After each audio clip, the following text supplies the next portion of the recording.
All right, so here's hoping that my internet stays stable throughout, because Comcast somehow had an outage on a day when it is 43 degrees outside and there's no inclement weather.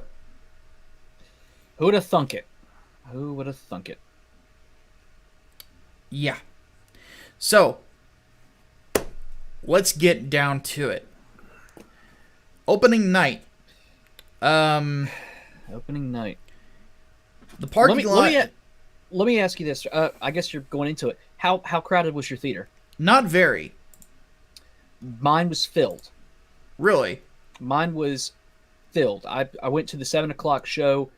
When I bought my tickets, and I had to pre-order them, and you got to select your seats when you pre-order it. This one, there were only 2 seats left, and this was on Monday. And I had heard at the box office as I was going in that all of the shows up till 9 o'clock were sold out, and they had multiple early shows, and I'd never seen that at my theater before. Keep in mind, this is not a chain theater that I go to. This is kind of a small thing. Like there's 2 in the chain, if you will, but it's not like a AMC or a Regal or anything. But they had like 7 o'clock, 7:15, 7:30, 7:45, 8, so on and so forth. Basically, yeah, Captain Marvel was taking up most of the screens in that theater, which I thought was very unusual. And all the shows up till about 9 o'clock were sold out. North Carolina is not exactly SJW Central. I mean, where I'm at is certainly not SJW Central. Like, no, this is not like the Respect Whammon capital by any sense of the imagination. Yeah, here in Central Illinois, it certainly isn't either. A very blue collar, blue collar, white collar mix where I live. Yeah, mostly conservative though, and my theater was packed for Black Panther, packed for Venom, packed for Infinity War, packed for Civil War. This one, and it wasn't that packed for Ant-Man and the Wasp. I didn't expect it to be. But this was about actually a smaller crowd than Ant-Man and the Wasp. They were only showing the film on like 3 theaters, or 3 screens. They were showing it on the IMAX, which is the one I went to, and then one 3D screen and then one normal screen. And thankfully, the company I work for gets big discounts. Well, granted, if you work for an insurance company in my city, you get discounts wherever you go anyway. But I got in for $10 on an IMAX screen. So that was good at least. So I didn't spend a ton of money. I got in for $10 on a regular screen, but at least the chairs were recliners. So. Oh, that was nice. Yeah, we both go to good theaters at least. Yes. But let's get to the skinny. In fact, what we're going to do is we're going to give you guys our rating right out of the gate. I say, if you have to watch this movie, do not see it in theaters, rent it. It is not worth $10 for a viewing. I will go one further, and I will say, read the spoilers online, read the plot online, and then go to Infinity War, or Endgame. It really adds nothing to the MCU that is worthwhile. It is it's basically like Ghostbusters 2016 all over again. It is a solid meh. But honestly, I can't justify paying to go see it. I can't. I didn't think it was that bad. Though it was not good either. That's generally my issue with it. No. This film is mediocre. Mm-hmm. It is strictly middle of the road. It could have been good. Hatman and I were talking about it this last night, actually. Is one thing I said was this was like watching a woman who is incredibly intelligent not going into STEM and going to write for the Mary Sue instead. It's that kind of disappointment. Yeah. Because here's the weird thing about it. The script, the plot itself is not a bad plot. You know, not entirely. No, I don't think there's anything wrong with the plot. But I will say this, just the general outline of the plot is not bad. You know, the script overall above average, but just barely. Man, there are elements of it that drag it down. Let me finish. I got a little bit more. Okay, go ahead. Let me write down. Because we'll get to this. There's political shit in this that we will get to. Yeah. That's the part that's dragging it down. But I want to get through the base outline. But the basic idea of, you know, person gets superpowers, part of the Kree Empire, sets up the Skrulls, and then there's a plot twist, and the twist I thought was actually pretty good. And then, like, just the base, like, outline of the story. If you were to outline it to somebody, like, how it goes, they'd be like, yeah, that's the decent building blocks of what could be a good movie. Because it's not really that different than any other MCU film. In a lot of senses. Like, it follows a very similar outline. The only difference is that the villain of the film is not a dark reflection of the hero. No. Yeah, it doesn't actually go down that trope, which was interesting. The performances in the film, everyone around Brie Larson put in a good effort for what they had going for them. Because, again, given the parts of the script that were a little bit more political in their choice of how they presented this film, you know, they did what they could with it. You know, I don't have any gripes about how much effort was put into the film by everyone but Brie Larson. She is the biggest problem with that, though. You know how people were saying in the early reviews? In fact, I think it was the woman from Time magazine said she was miscast.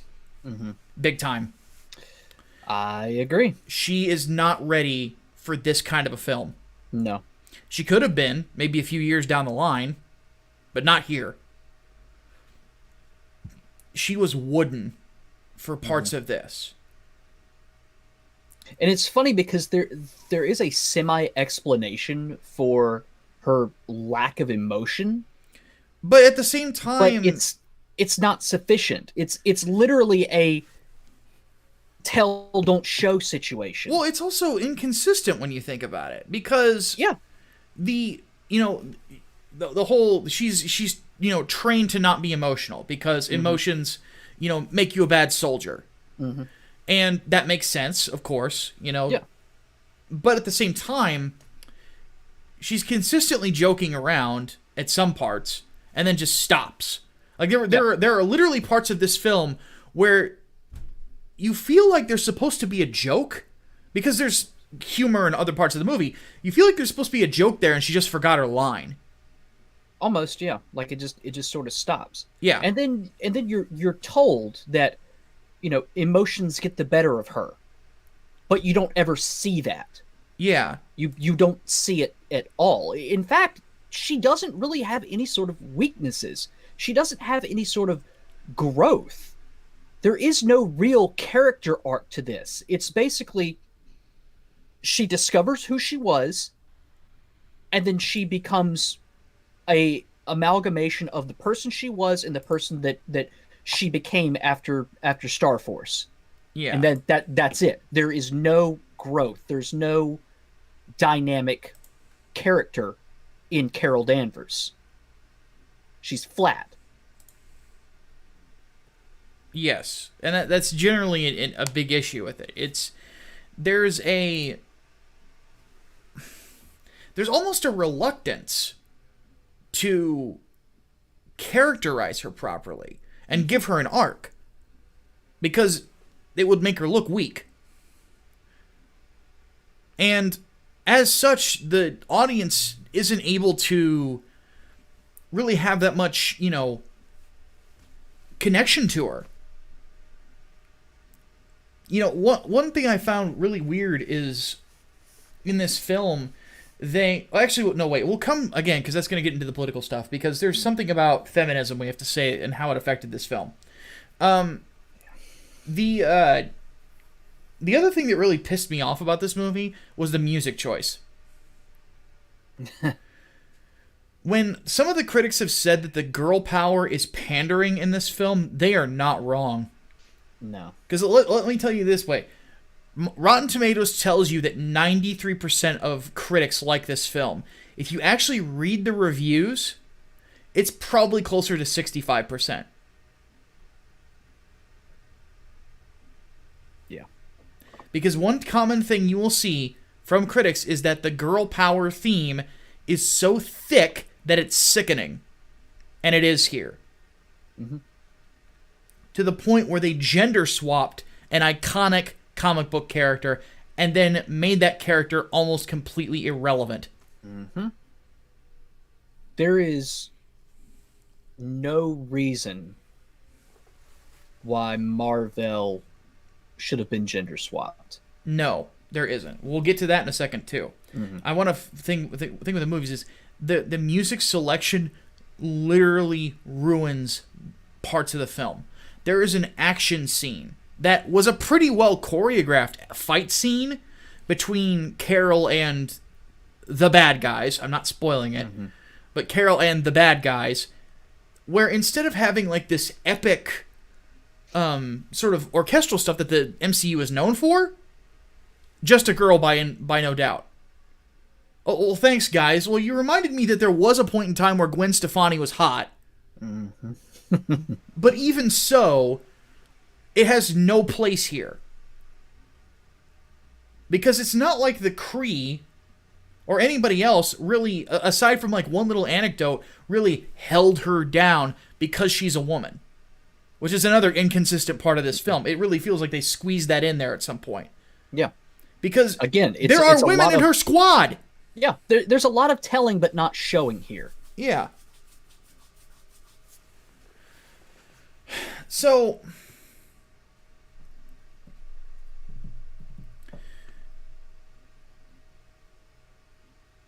let's go ahead and get into the political stuff. So, there are some things that I don't find political, and there are some things that I do find political. One thing that I don't find political was the power limiter to keep her in line with other Kree. Yeah, Marvel was that way too. Marvel was also obscenely powerful for a Kree, but he had a different reason. His power came from the negabands, and then Carol, instead, in this film, we mentioned they gender swap Marvel. We'll get to that in a second. And Carol in this one, the power source of the engine of the craft that not Marvel made was powered by the same energies from the Tesseract. Mm-hmm. So that's essentially where she gets her abilities. It makes sense for her to be as powerful as she is. Mm-hmm. So, because we've seen what kind of power that does from the stones. Vision is like that. Yep. Obviously we've seen what Thanos has done with the Infinity Gauntlet, stuff like Scarlet that. Witch and Quicksilver. Yes, exactly. Like so these, she's not that different. But what I did find political first and foremost is the gender swapping of Marvel. Mm-hmm. Carol Danvers in this film is not allowed to have a positive male influence in her life. The men who are good guys are punchlines in this film. Mm-hmm. Nick Fury, the only thing he does that is badass is notice that there is a point where Phil Coulson is a Skrull and crashes his car into another car to kill alien Phil, and then losing a fight to a Skrull later. Like, that's it. Yeah. Every other time he is making jokes or getting beat up. He's palling around with Goose for like half of the movie. Yes. If you ever wanted to see Nick Fury at his least badass, this is the film for you. He is a walking punchline in this. Yeah. And keep in mind, he's not an inexperienced fighter either. He's a full fucking bird colonel and then goes to be in S.H.I.E.L.D. Yeah, he's not the director of S.H.I.E.L.D. in this, but yeah, he's still Colonel Fury, for God's sake. Yeah. He's still high up there. Yes. So he should know his shit. Yeah, But instead we get the watered down version. Yeah, Ben Mendelsohn, who plays a Skrull in this, largely joking around half the time. Admittedly, has some funny lines. The few times I laughed through. about halfway through is when he starts really joking around. Yeah, but I'll admit it, I laughed when he made those jokes. He was funny. Mm-hmm. Yeah, Sam Jackson could make you laugh in this, but it really feels like the only, tough ones in the film are women. That's it. And they also make a point to make it seem like men are just terrible to Carol all the time. Mm-hmm. And what makes it hypocritical, part of that happens during her Air Force training, which they only show briefly.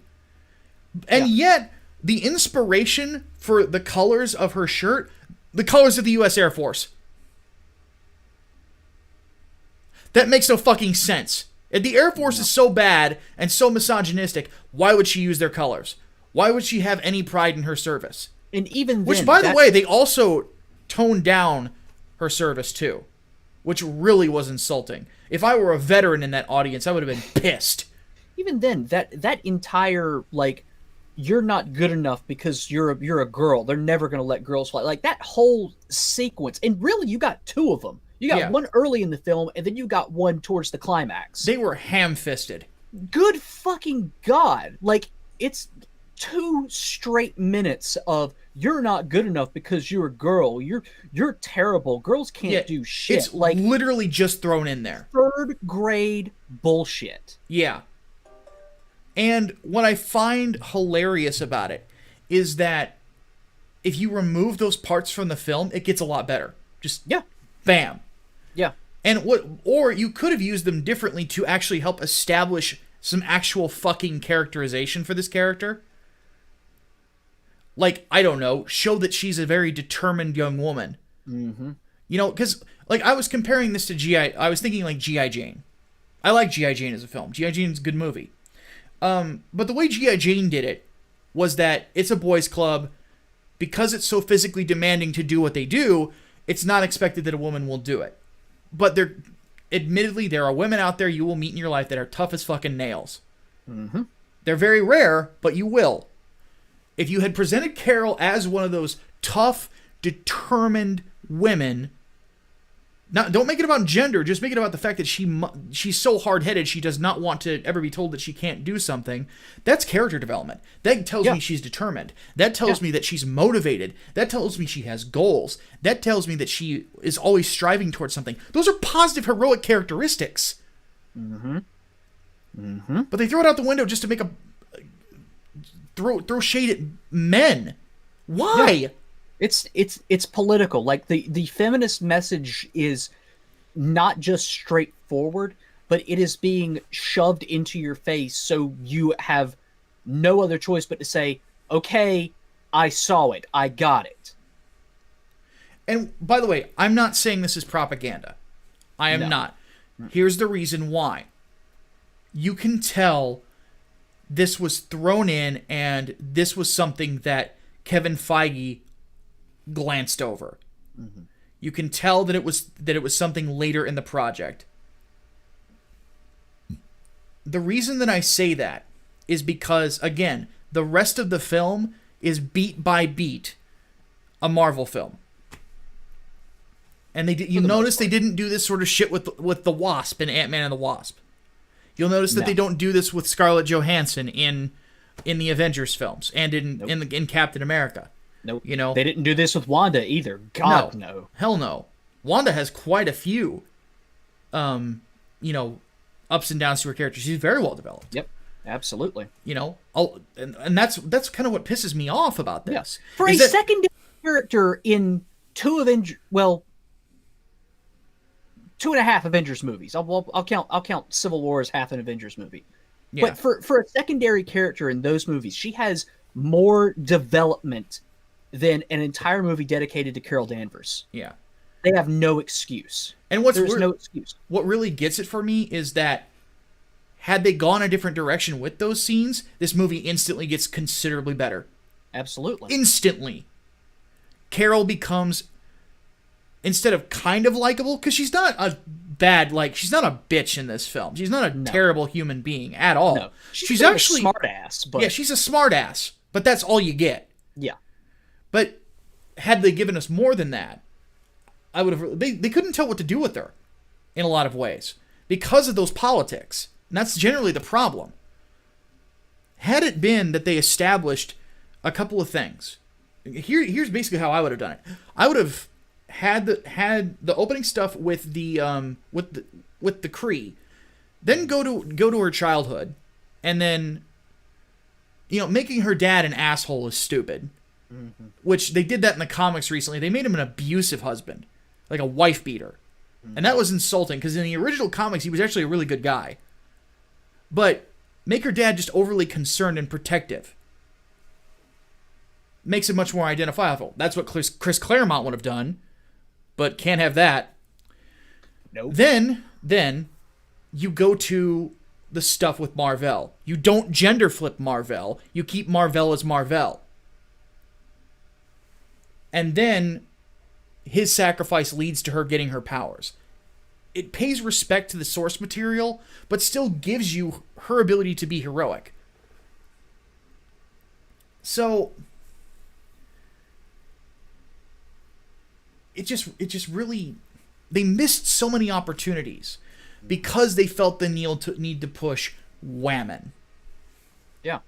And Kevin Feige should have shot that shit down. And you can tell he didn't. The only way I could describe it is cutting corners. They cut corners so they could get a movie out that is politically motivated, that they could talk. I mean, like even International Women's Day. Today's International Women's Day. Wait. Hold on. Monkey Lint in the chat makes a really good point. Brigadier General Jeannie Leavitt, first female Air Force fighter pilot, 1993, which is before this movie takes place.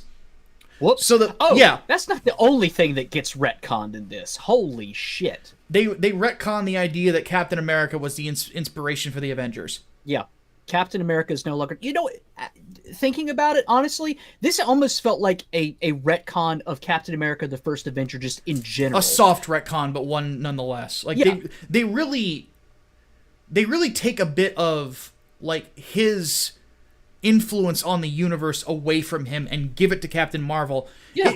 It really reminded me, and I wanted to do a video on this months ago, and I should have done it, on the idea that Captain Marvel is the Roman Reigns of Marvel Comics. Oh my god, that perfect comparison. Where they're trying to take some shine off of someone else and rub it on this character. It's the exact same thing that Vince McMahon did with Roman Reigns that made everyone hate Roman Reigns.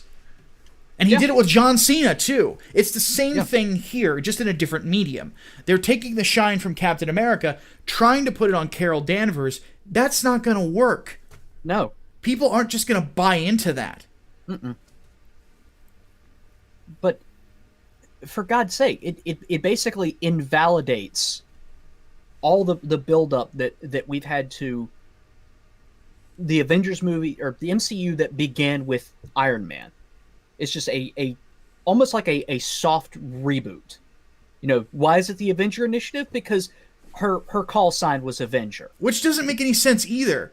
Nope. Who in the Air Force would have the call sign of Avenger if you're not a combat pilot? I don't fucking know. And why would Project Pegasus have somebody whose call sign is Avenger? You're an experimental branch. Why would she be called Avenger? There's nothing that really meant that, like, it doesn't make sense. No. How they get the Tesseract? Oh, well, somehow it was taken from S.H.I.E.L.D. in 1945 when they took it out of the ocean, and then it was brought back to them just magically because cats. S.H.I.E.L.D. didn't exist when it happened in Captain America. That actually didn't bother me. Reason being is that I would assume that Howard was actually working for the U.S. government and then formed S.H.I.E.L.D. later, or helped form S.H.I.E.L.D. later. But it was still established that they had it. Yeah, so like they don't really explain how it went to Project Pegasus or why. Mm-mm. So that's another thing that's missing. And if you had fleshed out Mar-Vell a bit more, you wouldn't have that fucking problem, would you? No, you would not. I mean, even just something small that really irritated me. Do you remember how Coulson in Iron Man 1 didn't actually say shield until the very end. Oh, wait, there we go. Monkey Link gives us a little bit more. And we need to move on, actually, here in a second. Pilots do not choose their call signs. Call signs are named for screw-ups. Guy sets brakes on fire landing equals burner. Well, that's true. My dad's nickname in boot camp, midget, because my dad's 5'6". So let's give our closing thoughts so we can move on to our picks for the week and then get to the Q&A. My overall thoughts, like I said, at best this is a rental if you're curious about it. Like, even talking about it, I'm continuing to sour on it the more I think about it. Yeah. It was just so disappointing to me. And the reason I am disappointed is because I love the character of Carol Danvers. I love the Vell family quite a bit, and I feel like they have been completely invalidated. The only way to salvage this is to say in the next film, oh, this wasn't Marvel, this was Mara Vell, and she has a brother named Marvel, and then establish the Vell family and stuff like that. You know, that would be the only way I could think of saving it, because honestly, I don't know where if they want this to be a franchise, they have nowhere to go from here. Ronan's dead.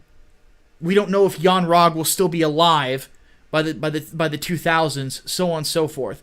Like, I honestly think that this film will not do good in the box office in comparison to other films. It'll probably make its money back at the very least, but it's not going to be a huge hit. We already see people are coming out of the theater and not liking it. That says something. Hatman, what do you got? Final thoughts? Again, it's a solid 6 out of 10. Like, go see it if you want to. Don't pay that much to go see it. Like, maybe a matinee or like a Tuesday special or whatever. I'll say this: if you want to see a much better movie that features a female lead who actually has a degree of characterization behind her, go see Alita. Yeah. I at this point I support the Alita challenge purely because Captain Marvel has failed to deliver. Yes, to say the least. It has failed. This is Ghostbusters 2016 all over again. It's a lot of hullabaloo over nothing. Yes. So, at least it's not Batman v Superman.